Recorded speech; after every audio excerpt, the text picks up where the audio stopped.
Well, a big aloha and mahalo, Carol. Thank you so much for doing this. Aloha and mahalo to you, too. This is a really big thrill, and I'm sure for many, many people listening. You just bring good energy when you hear your voice. Oh, thank you. You've done so many things to prop people up through the years. And these shows, on that note, build as an evening of laughter and reflection where I understand, and I could be horribly wrong, that the audience gets to ask you questions. That's it. Yep. Sort of like the beginning of your show. Well, exactly. And I've been doing this for years, and I just love it because I come out and there are no plants in the audience. In other words, I don't know what anybody's going to ask. And so we bump up the lights, and the ushers have microphones. And I'll just say, okay, the lady in the second row in the pink or whatever, and off we go. I opened the show actually with about 7 or 8 minutes of clips from my show, which were some of my favorite Q&As that happened, so it gets the audience, in the mood. And they're my partner, so it's not a one-woman show because I don't do stand-up. So it's really I fly without a net, and I love doing it. It's all off the cuff. And it'll bring people right back to watching that for 11 years. Right. And the energy that kind of set up each night when the show was on. I like it. Right. And from looking on the internet, are you doing a tour, or this looks like just 2 standalone shows? No, well, I can't say I do a tour. I'm doing some more in April and some more in June. Okay. But I usually don't do more than 3 when I'm out on the road. And so I love Hawaii. I mean, it has been a second home for me a lot of times. And so I'm thrilled to be able to. I've never done this particular show over there before. Wow! So I'm looking forward to it. And 2 in a row, that'll be fun. No, it's great, and it's even more special the way that you do the touring, which is sort of as it pleases you, and not like there aren't a whole lot of opportunities to see you, so it makes it even more special. Oh, thank you. I guess is what I'm saying. And on that note of your connection to the state. Which I did a lot of digging in to try to make this special for our local Ohana who are going to be listening. Do you still have homes here in Hawaii? No, not for a long time. For a long time ago, I had a home in Maui, right. A condo, and my kids went to school at Seabury on Maui, and then we came back to the mainland, and then for a short while, I had a home on Oahu. And because my sister lived there with her husband and son, and so and then of course my darling buddy Jim Neighbors. Yep. But then I found that I really had to do more on the mainland, so I sold the homes and I came back here.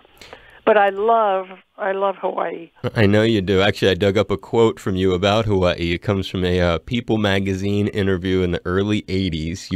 You were talking about your home on Maui, where both Tim Conway and Vicki Lawrence were neighbors. Yeah. And you told the reporter about, also it said at the time, you were building a second retreat, I guess it was called, on Maui, that on land your dear friend Jim Neighbors sold you. And you had said at the time that both Burt Reynolds and Richard Pryor owned property nearby. And you told the reporter about Hawaii, quote, "You inhale on the mainland and you exhale here. Hawaii is one big lovely sigh." That is so true. Yeah, we were thinking of, because Jim had a lot of property in Hana Maui, and I remember he took me over there, and it was just, oh my God, so beautiful. Yeah. But it was hard for me to stay in one place like that because I had work to do, and so it really behooved me to move back to the mainland. But I seldom go on vacation because I live kind of in a vacation place in Santa Barbara, California. Sure. And there's not much reason to go anywhere. But if I did decide to go someplace on a vacation, it would be Hawaii. Oh, well, that's makes sense, and that's a beautiful place that you call home. I always hear that about that in Malibu. I'm constantly told. And I had fun over there, too. I worked there. I did 2 or 3 Magnum PIs with Tom Selleck. Yep, Hawaii 5-0. And then I did fairly recently, Hawaii 5-0. Yeah, that's cool. And you were never on the original Hawaii 5-0, correct? No. But I did know Jack Lord. I did meet him Yeah. Well, looking at your resume, young lady, I don't think there's too many people you didn't meet or work with. And before we wrap up on the Hawaii, just one other connection that I read, and maybe I have it wrong too, but it goes all the way back to your youth, which is kind of cool, if I have it right. And I read that your mother played ukulele, and sometimes you'd sing with her, and your grandmom joining in on piano. Yeah, yeah. I mean, she was never in Hawaii or anything, but she played the ukulele. And my grandmother and she and I would sit in the kitchen of our one-room apartment and sing. What a beautiful thing. Yeah. That was my first memory of even singing was with my grandmother and my mother. And did you ever recall the ukulele when you were living here thinking, wow, I have a connection to Hawaii that goes way back to when I was a kid? I have one here at my home. I remember my mother taught me a couple of songs. 5'2", eyes of blue, and oh, what those 5 feet could do. Has anybody seen my gal? Nobody would remember that song under the age of 80.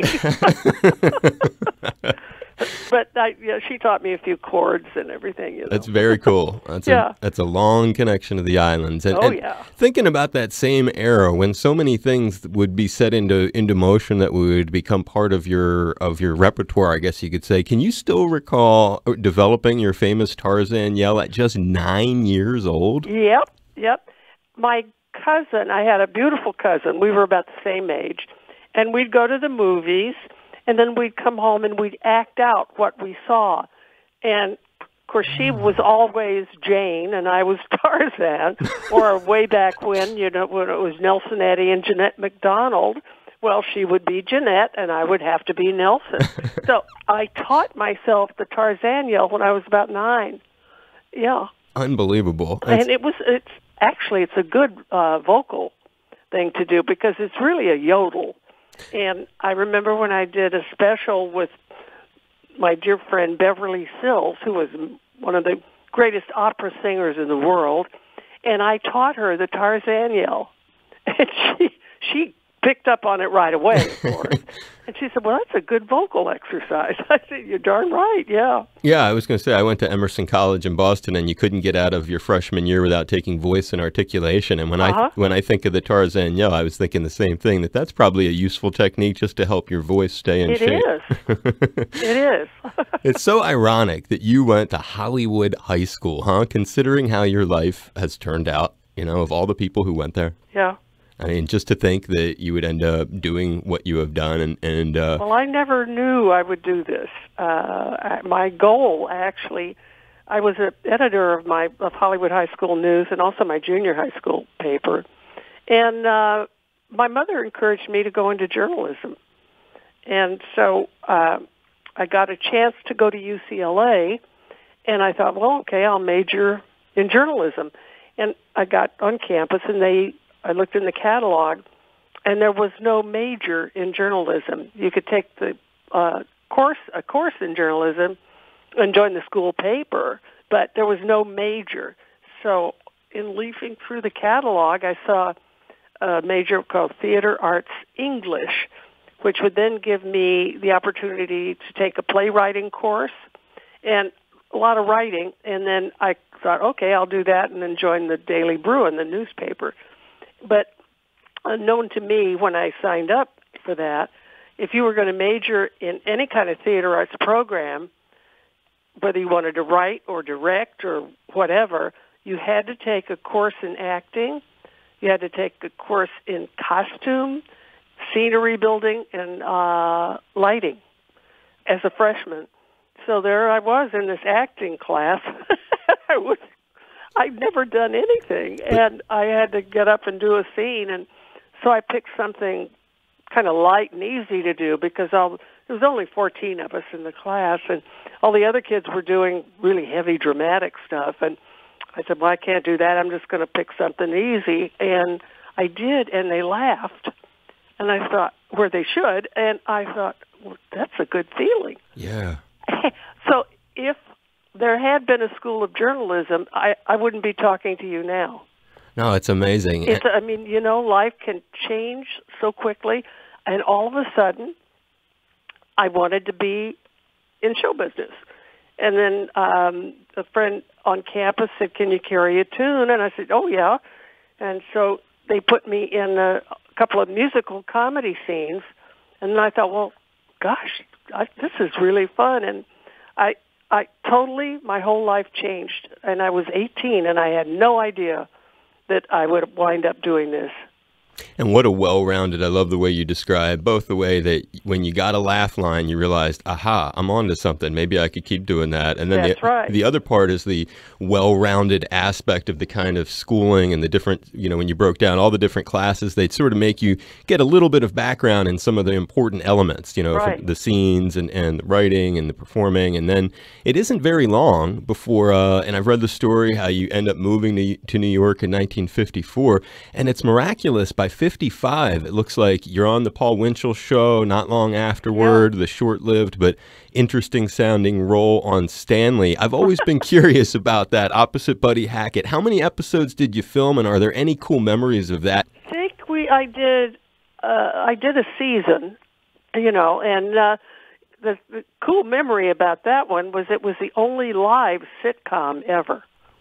That in other words, it wasn't filmed or taped. That's cool. So, what they would do would be to bring in agents from the William Morris Agency to sit in the audience and laugh. Wow. Oh, yeah. Totally live, no net whatsoever. No, not at all.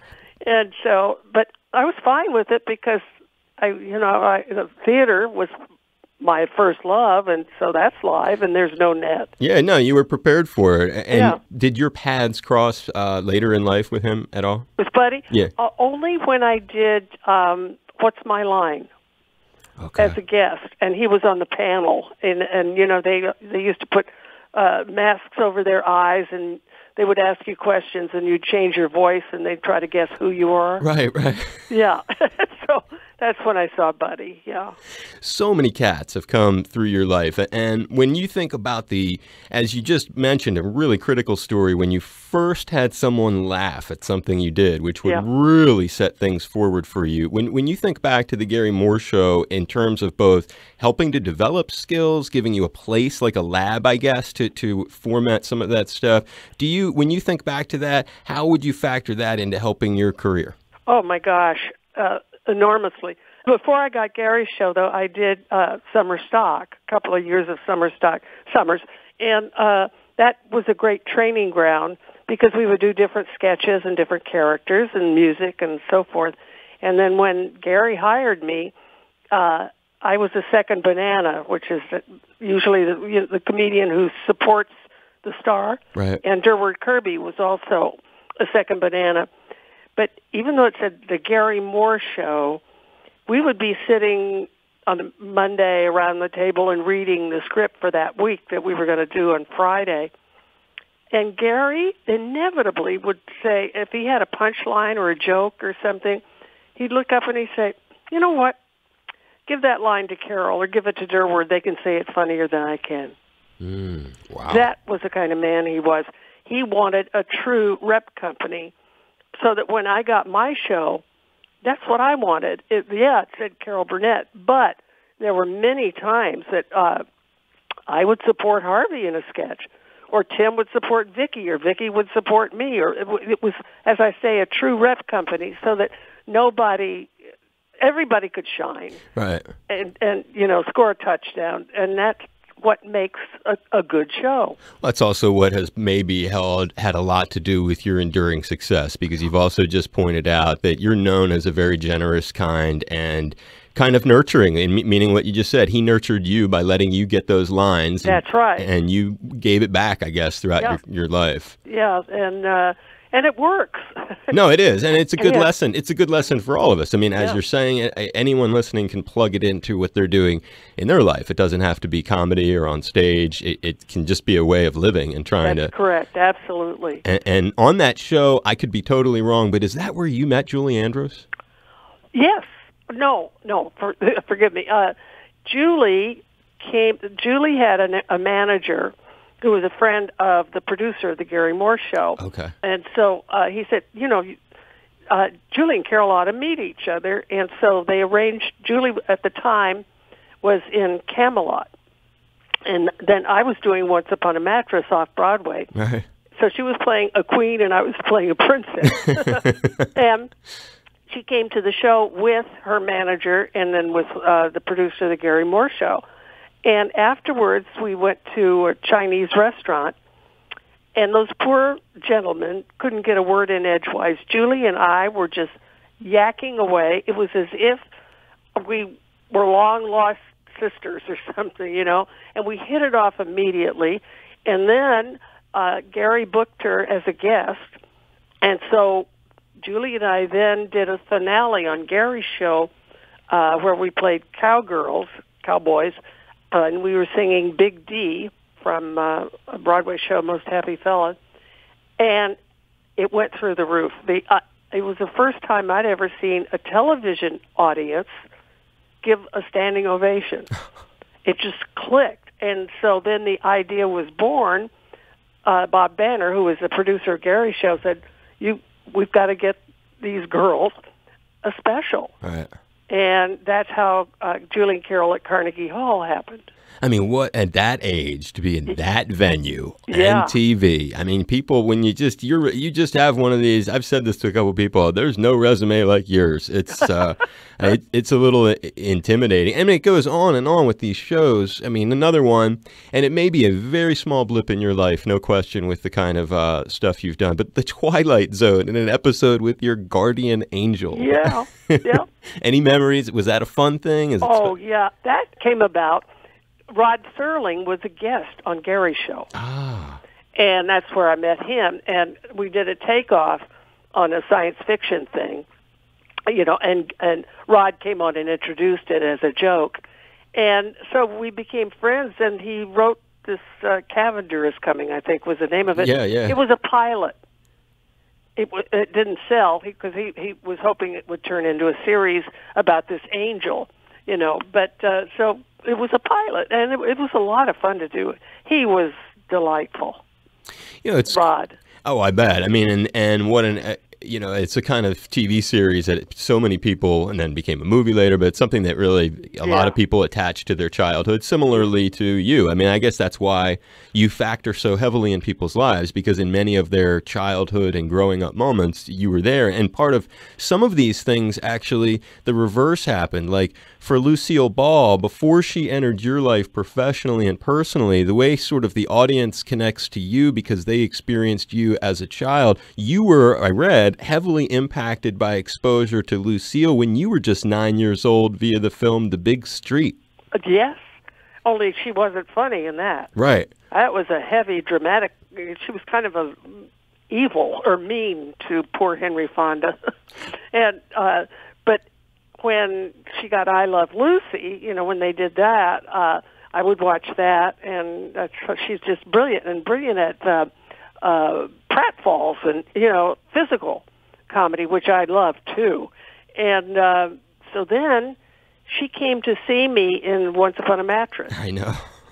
It was the second night. We had opened the night before, and when I learned that she was in the audience, I was more nervous than I was opening night with the critics.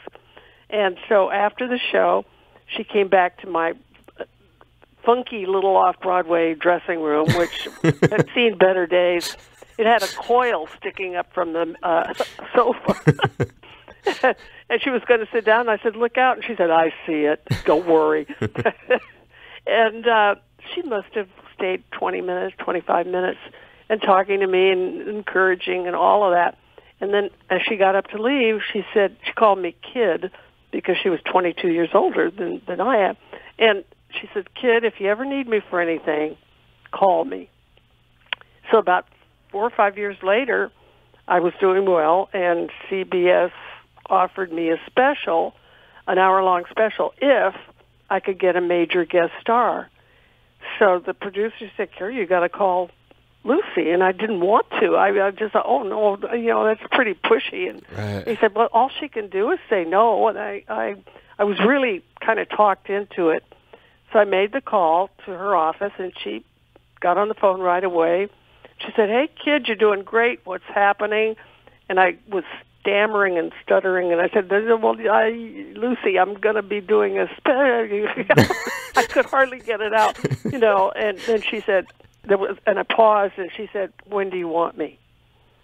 What a When connection. do you want me? Yeah, and so and then I got her, and then Zero Mostel. So it was just the three of us on this special. Was that the one you did the chutzpah skit, Carol Yes. Plus Two? Yeah, yeah. When you look back at her, I mean, you've had, and I only have you for limited time, but when you think of the important lessons or highlights from that critical friendship, when you, maybe a moment in time that puts you in a great mood when you remember it, and just whether it's on stage, off stage, just something about her that you treasure? Well, I treasured her friendship. She was so supportive of me. And at one point, when I was pregnant with my second daughter, she gave me a black tie shower, baby shower, which meant men were invited. It was in the evening. The men wore tuxedos, and the ladies were in formal gowns. And she was married to Gary Morton, who was a comedian.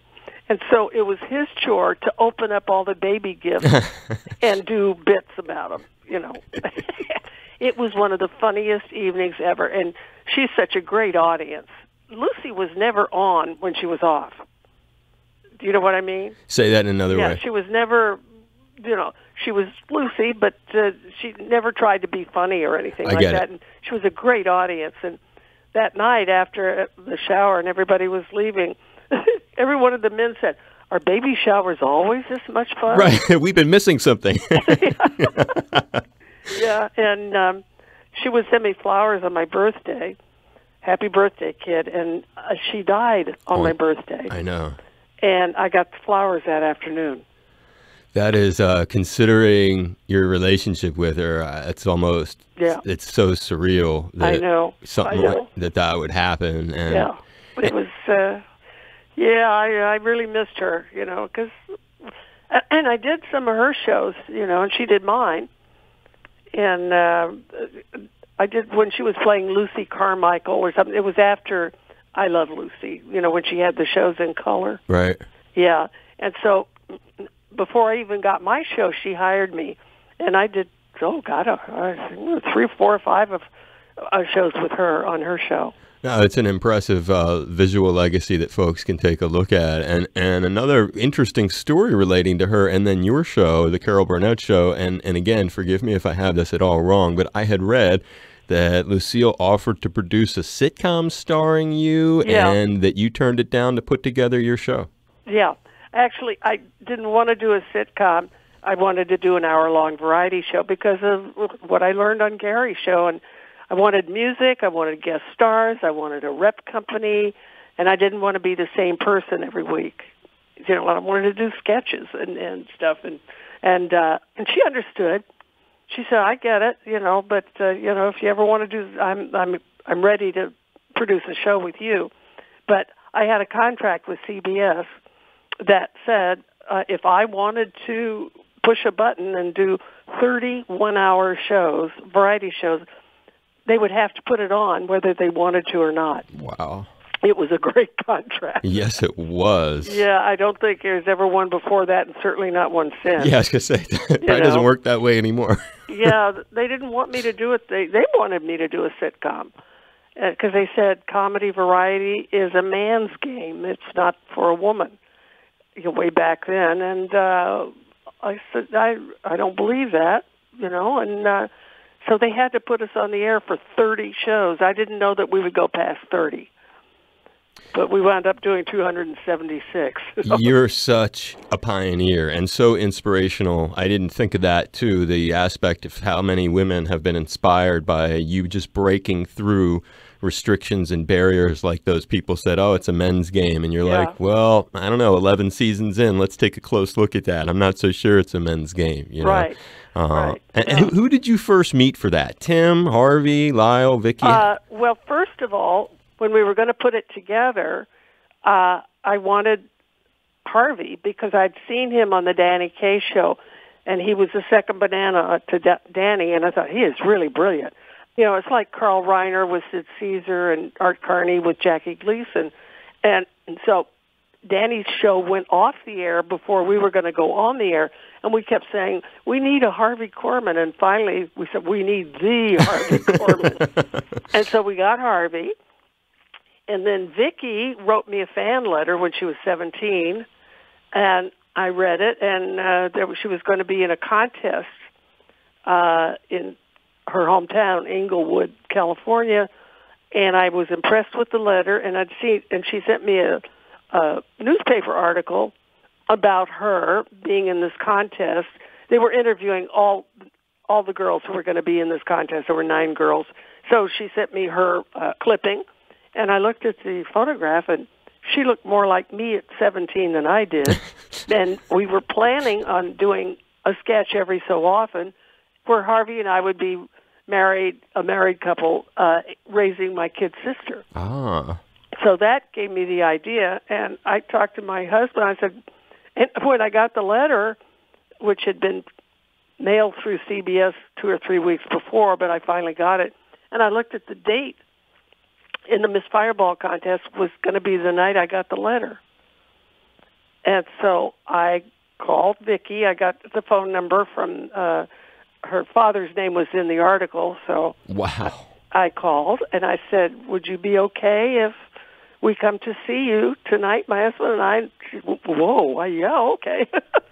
So we went, and she won the contest, and she was 17, and we talked to her, and we said, we'll be in touch, and that was in January of 67, and so by the summer, then we called her, and there was another girl to come in and audition, and the other girl had experience, and Vicki didn't really. She was right out of high school, but there was something about her, and so we went with Vicki, and so that's how that happened.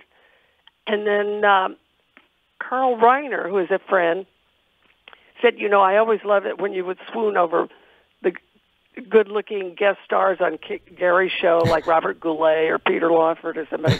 And he said, you should get a hunky announcer. So we thought, okay, that's a fun idea. So we had all these good-looking guys come in and audition. And Lyle came in, and not only was he beautiful to look at, but he was funny.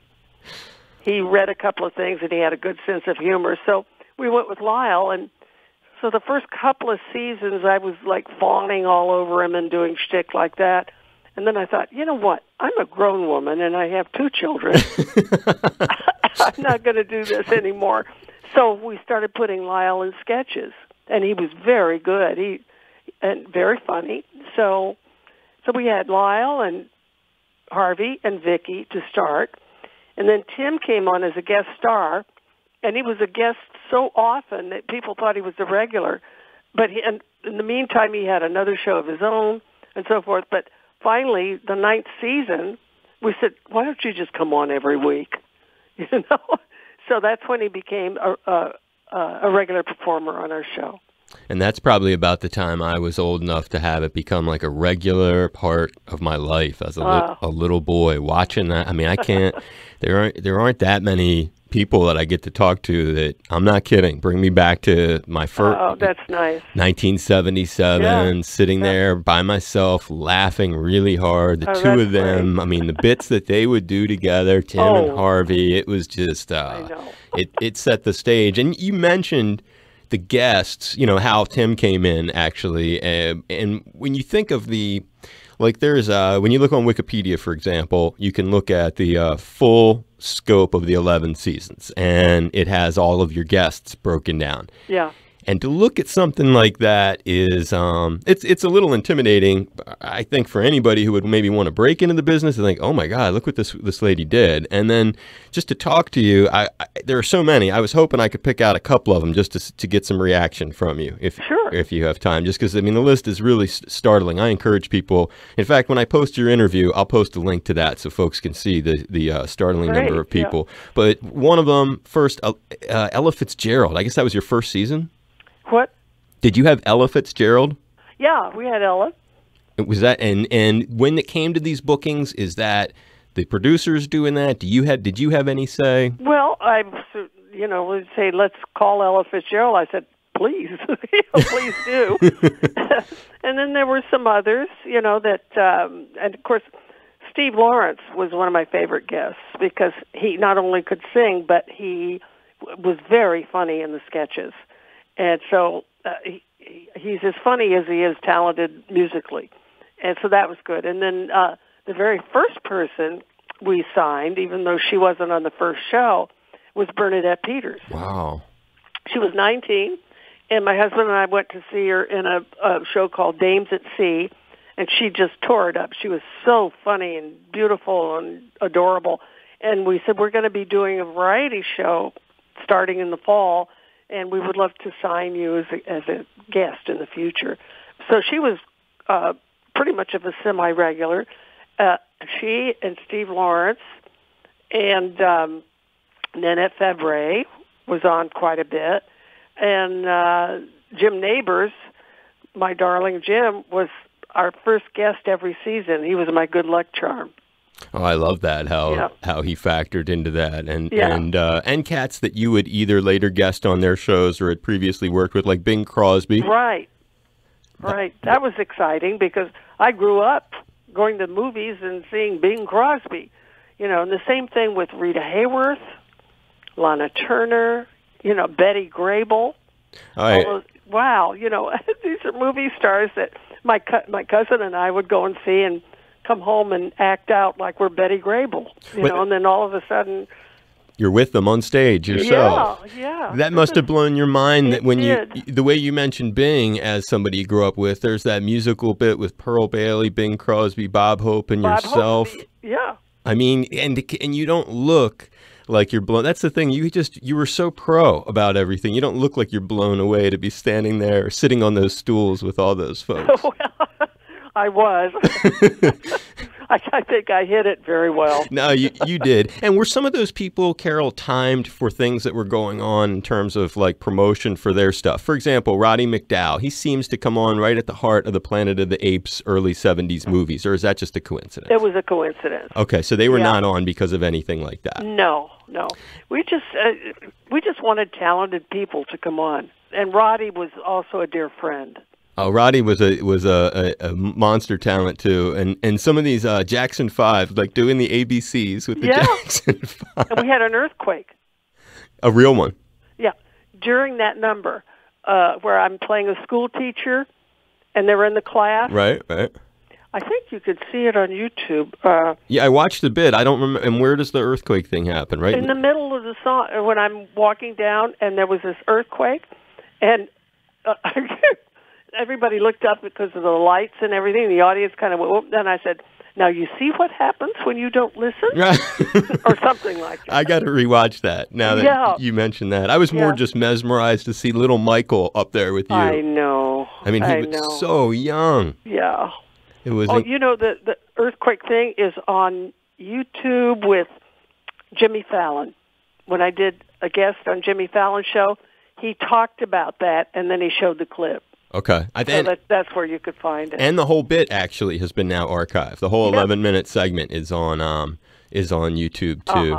When you think of all of Jack Klugman and Tony Randall, Ray Charles, Ronald Reagan, Joan Rivers. I mean, it's just like it's beyond the scope. Leonard Nimoy. We couldn't sit here and name them all. But do you have any that in your mind that I haven't named, or that just is maybe the apex, or something that was maybe awkward because they were such a big star you couldn't believe you actually had them on your show? Well, I was happy to, I could believe it, but I was still gobsmacked by the whole thing. I was thrilled, especially when we did a takeoff on Gilda, which starred Rita Hayworth, and then we did a takeoff on it called Golda, and I got a telegram from her saying, you should have done the original, love Rita Hayworth. I thought, oh my goodness. So we called and said, would you come on the show? And she said yes. And I remember she showed up. She was short. I mean, not tall. I always pictured her to be like 5'7" or 8", but she was tiny, and came to the first reading. No agent, no manager, no assistant. By herself. Came in and read the script, and we did a number together and all, and she was absolutely adorable. And that was a thrill because, again, my grandmother and I went to the Pantages Theater on Hollywood Boulevard and would see every Rita Hayworth movie that ever came out. So to have her on the show was a thrill. And endearing how she shows up. I love the way you described that. That's really humbling. You know, a big movie star like that, usually there was some kind of entourage. Exactly. She just came by herself. No, I like that. She drove herself to, I don't know. But, and Betty Grable, oh, she was funny. She had a great sense of humor. And she did a number and, of course, showed those beautiful legs. And I think she was in her 50s at the time and didn't look it at all. And just, it took me back to my childhood. And when you do, thinking of the show, when you do your concerts that you're doing in Honolulu, and you referenced how you're going to have the audience gets to talk and be part of it and really become like a big part of the show, not a small part. But during your Carol Burnett show, you'd famously take those questions from the audience at the start of the program, which sort of inspired, I guess, this routine that you're going to have here. Yeah. Were there ever any unusual questions or moments in that Q&A with the audience that threw you for a loop? Only once when we were, let's see, what I'm thinking.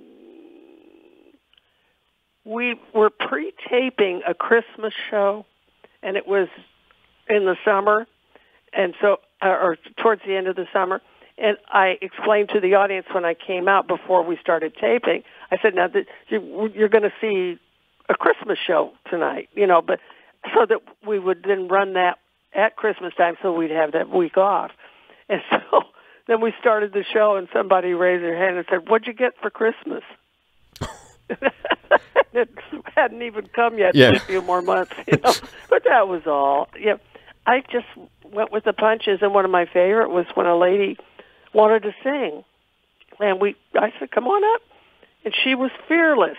She was so funny.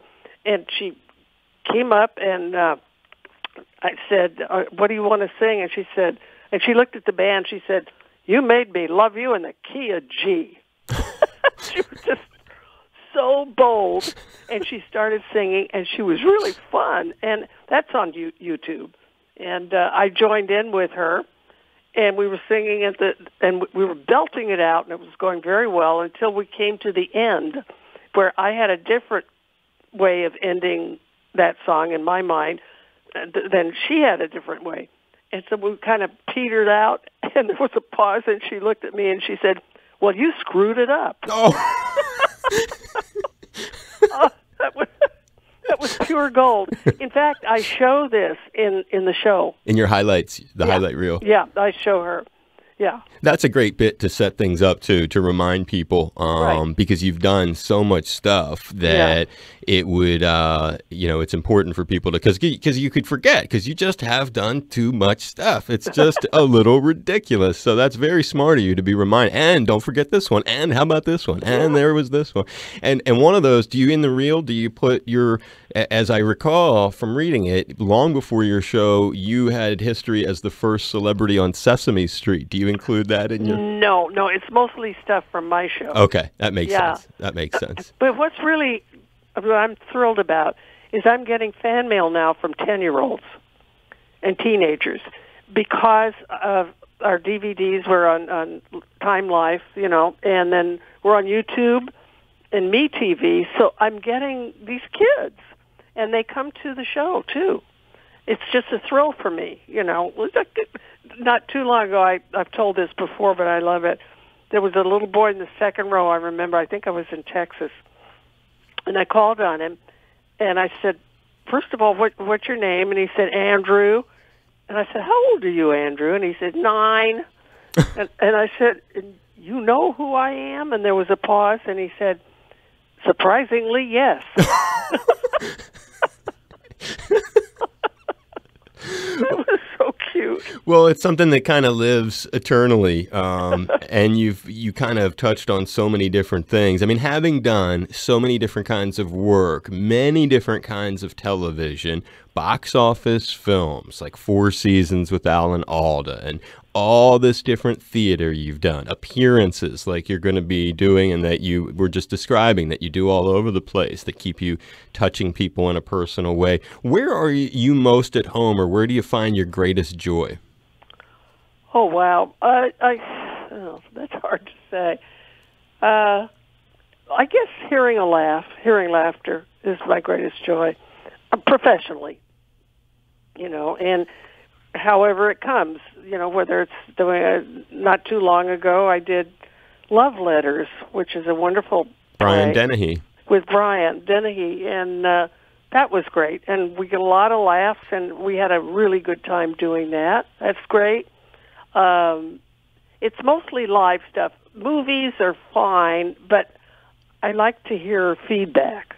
Being on the stage with people there. Yeah. Like when you did that tour, was it a whole tour with Rock Hudson back in the 70s for I Do, I Do? Yeah. Was that the same kind of feeling to be? Yeah, fabulous. It was great. A lot of fun. And, and it was very successful. And as we go to wrap it up, you were also a big fan of other shows. One of those that I read and that I heard it was sort of a thrill for you because you were able to do it several different times in your life. You were a big fan of All My Children. Oh, you got your own role as Verla Grubbs, and you'd periodically do it until their finale episode in 2011. Yeah. Big highlight for you? Oh, yeah. It was a lot of fun, too. And, everybody on that show, they were so good. It's really tough because sometimes they were learning 20 pages a night and then having to tape it the next day. And it's more, they don't stop. You really have to keep going because they're on a time limit.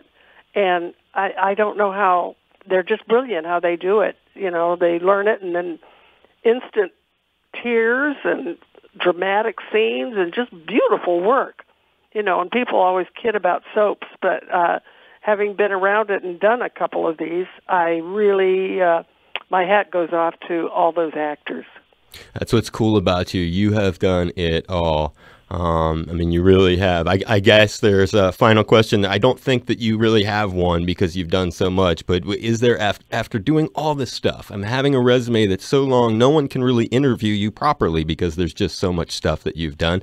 Is there one project, and it could be your show. Is there one project you look back on and it's the highest level of satisfaction? It's my show. Yeah, it's our show, I should say. Yeah, that's a highlight, definitely. It was an epic show, and it inspired a lot of people. You're going to inspire a lot of people March 6th and 7th, the Blaisdell Concert Hall. Tickets are on sale through Ticketmaster. It's going to be a little retrospective on video to remind people of some of the great moments, and then a great opportunity to interact with you. Right. Throughout the show. Come and see me. I am looking forward to it. I definitely will come see you. Great. And I hope you had fun talking today. I did. And what I'll do is, I'm writing this down now, I will put your name on the backstage list. Oh, that's sweet of you. So come back and say hi. I would love to. Great. And aloha, it's Carol Burnett. Yes, that Carol Burnett. Well, you may know I have a special place in my heart for Hawaii. And I made it back for the pledge drive here at HPR. It's a lot of fun to be on the show with my friend Dave Lawrence. But it's only possible due to our members. So have a little chutzpah and join us. And maybe I'll do the Tarzan Yell for you. That's perfect. No, you've done so much. I'm giving you huge hugs. Huge hugs. Thank you, Dave. Look forward to meeting you, and thank you for doing this. It really means a lot. Thank you. Take care. Bye.